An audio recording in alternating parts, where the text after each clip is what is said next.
అందరికీ నమస్తే నొల్లా. Welcome to MR media Telangana. This is రేఖ.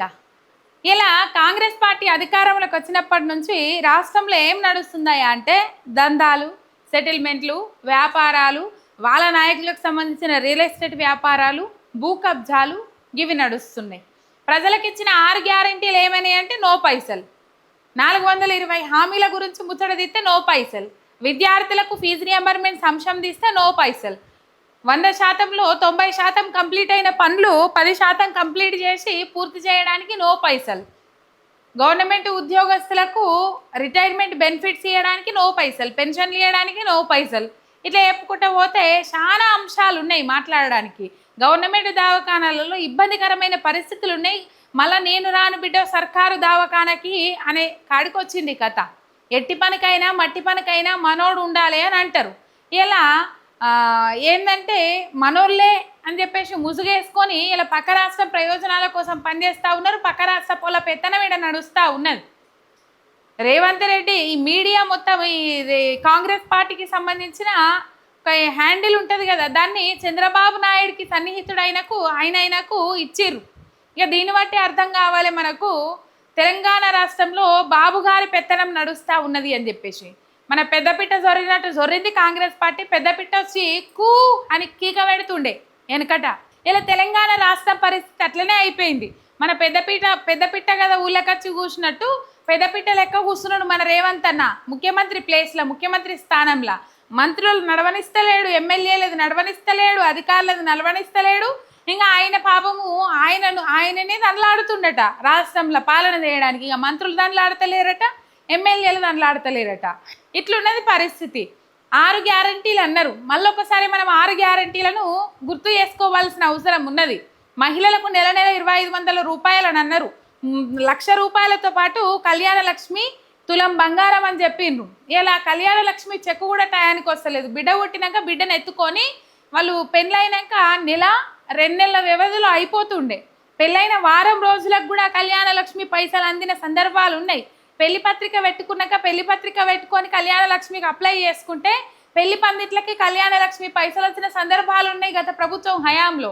ఇక ఇప్పుడు కళ్యాణ లక్ష్మి చెక్కులు అందుకోవాలంటే పిల్లల్ని సంఖ్యలు ఎత్తుకొని ఆ చెక్కులు అందుకోవడానికి రావాల్సిన పరిస్థితి ఏర్పడతా ఉన్నది. ఇక విద్యా భరోసా కార్డు అన్నారు. 5 లక్షల రూపాయల విద్యా భరోసా కార్డు అన్నారు. ఆ విద్యా భరోసా కార్డు గురించి మాట్లాడేటప్పుడు ఒకసారి రేవంత్ అన్న ఏం మాట్లాడిండో మీకు నేను వినబెట్టదలుచుకున్నా. విద్యా భరోసా కార్డు గురించి మాట్లాడినప్పుడు రేవంత్ అన్న విద్యార్థులు 10వ తరగతి పాస్ అయితే 10,000 రూపాయల నగదు, గ్రాడ్యుయేట్ పూర్తి చేస్తే 25,000 రూపాయల నగదు, పోస్ట్ గ్రాడ్యుయేషన్ పూర్తి చేస్తే 1,00,000 రూపాయల నగదు, ఎంఫిల్ పిహెచ్డి చేసిన ఎస్సీ ఎస్టీ విద్యార్థులకు 5 లక్షల రూపాయలు నగదు బహుమతి ఇవ్వాలని కాంగ్రెస్ పార్టీ ఇవాళ నిర్ణయం తీసుకున్నది. రైట్, ఏమన్నాడు? కాంగ్రెస్ పార్టీ ఇలా నిర్ణయం తీసుకున్నది అని చెప్పేసి చెప్పిండు. వా వా అని ఒర్రిండోళ్ళ అక్కడ వరంగల్ యూత్ డిక్లరేషన్, వరంగల్ రైతు డిక్లరేషన్, సరూర్ నగర్లో యూత్ డిక్లరేషన్ ఇచ్చింది. రైడ్ మొత్తం మీద గొంతంతా గొంతు దించుకొని అరిచిండు. 2 లక్షల ఉద్యోగాలు సంవత్సరానికి ఇస్తామని అన్నారు.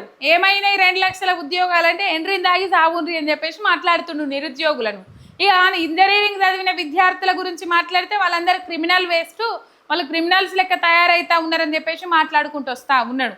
ఏ పథకం తీసుకున్నా, ఏ హామీ తీసుకున్నా రైతులు నట్లగోస పెట్టిండు. యూరియా తిప్పలు, నీళ్ళ తిప్పలు, కరెంటు తిప్పలు. ఈడ కొత్త పథకం మొదలుపెట్టి ఉపాధి హామీ పథకం కింద ఎల్నినో ఎఫెక్ట్ రాబోతా ఉన్నది, ఎల్నినో ఎఫెక్ట్ ప్రభావం చూపెట్టబోతా ఉన్నది అని చెప్పేసి ఇక్కడ నీళ్ళు ఎత్తిపోయకుండా మేడిగడ్డను సాకుగా చూపెట్టి అన్నారం సుందిళ్ళ నుంచి నీళ్లు విడుదల చేయొచ్చని చెప్పినప్పటికి కూడా వరద మొత్తము గోదావరి నీళ్లు మొత్తము సముద్రంలో కలిసేటట్టు చేసి వీళ్ళ ఎల్లంపల్లి నుంచి ఎత్తిపోసినాం అని చెప్పేసి మాట్లాడుకున్నారు కదా. మన మ్యాపులు గీసి కూడా చూపెట్టారు. మ్యాపులు కాదు, బొమ్మరిల్లులు కట్టి చూపెడతా ఉన్నారు. మరి ఆ బొమ్మరిల్లులు కట్టేటోళ్లకు తుమ్మిడిహట్టు నుంచి డైరెక్ట్ ఎల్లంపల్లిలో నీళ్ళు వస్తే అయిపోయాయి అని చెప్పేసి కూడా కొన్ని బొమ్మరిల్లులు కట్టి చూపెడతా ఉన్నారు. ఆ బొమ్మరిల్లులు కట్టేటోళ్లకు మరి ఈ 2.5 ఏళ్ల పొద్దులో తట్టెడు మట్టి ఎత్తడానికి కూడా తుమ్మిడిహట్టి దగ్గర పర్మిషన్లు తీసుకురాలేకపోయిన మహారాష్ట్ర సీఎం దగ్గర, మహారాష్ట్ర గవర్నమెంట్ దగ్గర కనీసం అపాయింట్మెంట్ కూడా ఇస్తలేరు కదా మీ ముఖాలకు. ఇలా మాట్లాడరు దాని మీద. వన్యప్రాణుల సంరక్షణ చట్టము పర్మిషన్ ఇయ్యేది, దానికి సుప్రీంకోర్టు పర్మిషన్ ఇయ్యేది, మహారాష్ట్ర సర్కారు పర్మిషన్ ఇయ్యేది. మహారాష్ట్ర వాళ్ళు భూములు కోల్పోవడానికి సిద్ధంగా లేరు. మన ప్రాజెక్టు కోసం మనం భూములు ఇవ్వడానికి కింద మీద అవుతాం. మన రైతన్నలే ఆగమవుతారు. మన ప్రాజెక్టు కోసం పక్క రాష్ట్రం ముంపుకు గురవుతుందని తెలిసినప్పటికీ కూడా మహారాష్ట్ర వాళ్ళు భూములు ఇవ్వడానికి సిద్ధపడతారా? మహారాష్ట్ర సీఎం పర్మిషన్ ఇస్తాడా? మహారాష్ట్ర సీఎం అపాయింట్మెంట్ ఇస్తాడా? ఇవన్నీ సమస్యలు ఉన్నాయి. గవర్నమెంట్ దవాఖానాల పరిస్థితి అయితే అధ్వానంగా ఉన్నది. నీలోఫర్ దవాఖానలా నేను ఫేస్ చేసిన స్వయానా నేను చెప్తున్నా. నిన్న మొన్న ఒక వీడియో చూసినాం మనం. పొద్దులు నిండినాయి, పాపము పురిటి నొప్పులతో బాధపడతా ఉన్నది ఆ మహిళ. కుర్చీ మీద కూర్చొని ప్రసవ వేదన అనుభవిస్తూ ఉన్నది. నీలోఫర్ దవాఖానాలకు పోతే బిడ్డ ప్రాణాలతో బతుకుతుంది, తల్లి ప్రాణాలతో బతుకుతుంది అన్న ఆశ లేకుండా అయిపోయిందట. అక్కడికి వచ్చిన వాళ్ళు కూడా మాట్లాడుతూ ఉన్నారు. నేనేం ఫేస్ చేసిన అంటే మీకు చెప్తా. అక్కడ నడిచేది సజావుగా ముందడికి పోయేది ఒకటి ఉన్నది. ఇంకా మిగతావేవి నడవయి కానీ ఒక్కటి మాత్రం సజావుగా నడుస్తుంది. ఆ వాచ్మెన్ గేట్ ఎంటర్ అయ్యేదాకా లోపల డాక్టర్కు చూపెట్టుకునేదాకా పరదలు అడ్డం పెట్టి అక్కడ కూర్చుంటారు కదా లోపలికి పంపించేటోళ్ళు. వాచ్మెన్లే కావచ్చు, అటెండర్లే కావచ్చు, ఆయమ్మలే కావచ్చు. పరద సాటుకు కట్టు ఉంటుంది. ఆ కట్ట ఏం చేస్తుంది, మనం ఎంటర్ కాగానే ఆ కట్టతోని పరద తీసి మనం ఇది వేస్తుంది. ఆ పరద కిందికి మనం పోగానే ఏం చేయాలి, ఆమెకు పైసలు తీసి చేతిలో పెట్టాలి. ప్రతి ఒక్కరి దగ్గర బొడ్ల సంచి ఉంటుంది. మీరు చూడు, బొడ్ల సంచా ఉంటుంది, కవరా ఉంటుంది. వాళ్ళు రోజుకు 3-4 వేలు ఈజీగా సంపాదిస్తారు. ఓ 5, 50 రూపాయలు, 20 రూపాయలు, 10 రూపాయలు ఇష్టం. వాళ్ళ చేతిలో పెడితే ముందు లైను సజావుగానే పోతుంది. ఆ లైన్లో నిలబడ్డన్న వ్యక్తికే వీళ్ళు మేము దండన పంపించాలంటే మీరు పైసలు తేరి అని చెప్పేసి అది రాస్తారు కదా. అది రాసిన తర్వాత అది పంపిస్తారా? లోపలికి వెళ్ళి మళ్ళీ బయటకు వస్తామా? చూస్తుంది చిట్టి, ఏం రాసిరు చూస్తారు. ఏం రాసిరు? స్కానింగ్ రాసిరు. అబ్బా స్కానింగ్ కాడ మస్తు మంది ఉన్నారు. ఒక 500 నాకు చేతిలో పెట్టు, ఒక 500 ఆడ పోయిన వాళ్ళకు చేతిలో పెట్టు. మళ్ళీ ఆడ ఇంతమంది ఇప్పుడు నా సొంటి బాధితులు ఎంతోమంది ఉంటారు. 500 కట్టిన వాళ్ళు. ఆ లైన్ కూడా పెద్దగా ఉంటుంది. 500 కట్టిన వాళ్ళ లైన్ ఇంకా పెద్దగా ఉంటుంది. 500 కట్టిన వాళ్ళ లైన్ కూడా పెద్దగా ఉంటుంది. ఈడ 500 ఆడ 500, 1000 రూపాయలు. గదే 1000 రూపాయలు బయట పెడితే స్కానింగ్ కాదా? మంచిగా ఆరామ్సే కూర్చొని ఇట్లా ఆలోచించే వాళ్ళు చాలా మంది ఉన్నారు. నేను ఫేస్ చేసిన ఈ ముచ్చట. అందుకే నేను ఇంత కాన్ఫిడెన్స్గా చెప్తా ఉన్నా. ఇది గవర్నమెంట్ దవాఖానాల పరిస్థితి. పారాసెంటిమోల్ గోల్ లేదు, డేట్లు అయిపోయినాయి ఉన్నాయి. ఇంత ఉట్టి పడ్డట్టు కనబడతా ఉన్నది. ఈ పాలన ఫెయిల్, అట్టర్ ఫ్లాప్. మళ్ళా రాదు కాంగ్రెస్ పార్టీ. తెలంగాణలో కాంగ్రెస్ పుట్టి ముంచుడు రేవంత్ రెడ్డి నూకలు చెల్లినే కాంగ్రెస్ పార్టీకి అయిపోయింది.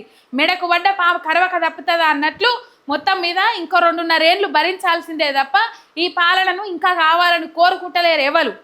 సరే ఆయన ఢిల్లీకి పోతాడా, మతలాబు చేస్తాడా, మంత్ర చేస్తాడా, మన కాంగ్రెస్ పార్టీ నాయకులు చెప్పినట్టు రేవంత్ రెడ్డి మంత్రాలు చేపించుకుంటుండా తెలియదు. కానీ మొత్తం మీద ఆయన సీటు కాపాడుకునే ప్రయత్నంలో ఆయన ఉన్నాడు. కానీ అయితే వైరల్ అవుతున్న రేవంత్ రెడ్డి గేమ్ అని చెప్పేసి నేను పెట్టినా కదా, ఒక గేము తెలంగాణ మేము అని చెప్పేసి అదేమో గేమ్ ఉన్నది. ఆ గేమ్ ఒకటి వైరల్ అవుతుందో ఆ గేము మీ కొరకు పట్టుకొచ్చిన నేను.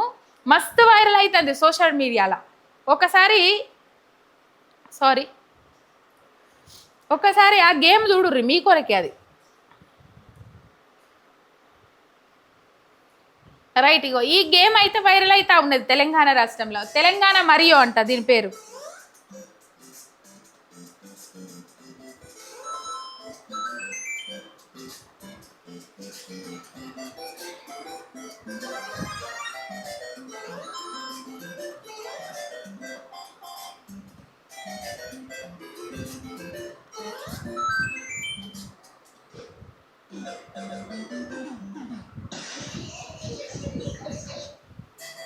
రైట్ వచ్చిందా?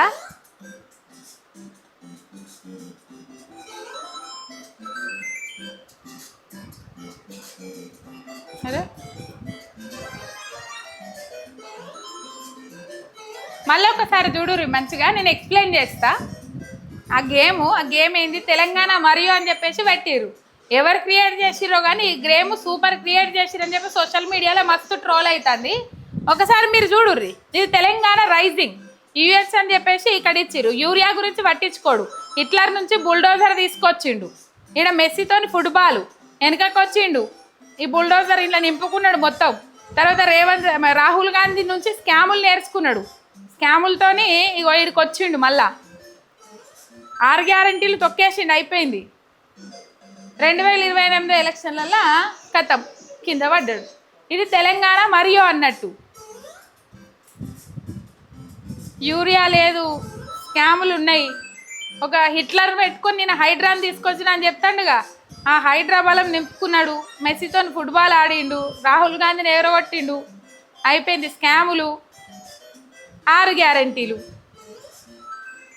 2028 ఎన్నికలలో కథం అయిపోయింది ఇగో ఇట్లున్నది ఈ గేమ్ అయితే మస్తు వైరల్ అయితే అన్నది సోషల్ మీడియాలో మొత్తం మీద ఇదోళ్ళ 6 గ్యారంటీలను తుంగలో దొక్కిండు 2034 దాకా నేనే ముఖ్యమంత్రిని అని చెప్పేసి చెప్పుకుంటుండు కదా 2028లోనే కథము ఇక స్కాములు ఈ హైడ్రా ఇవి చాలు 6 గ్యారంటీలను తొక్కేసిండు అయిపోయింది అటుకు మీద కూర్చున్నాయి అవి సిద్దిసెట్ ఎక్కి దిగా అంటున్నాయి ఇగో ఈ గేమ్ అయితే మస్తు వైరల్ అవుతుంది పొట్టు ఇది కథ ఒక సబ్స్క్రైబ్ చేసుకొని సపోర్ట్ చేయండి మీ ఎంఆర్ మీడియా తెలంగాణ శనార్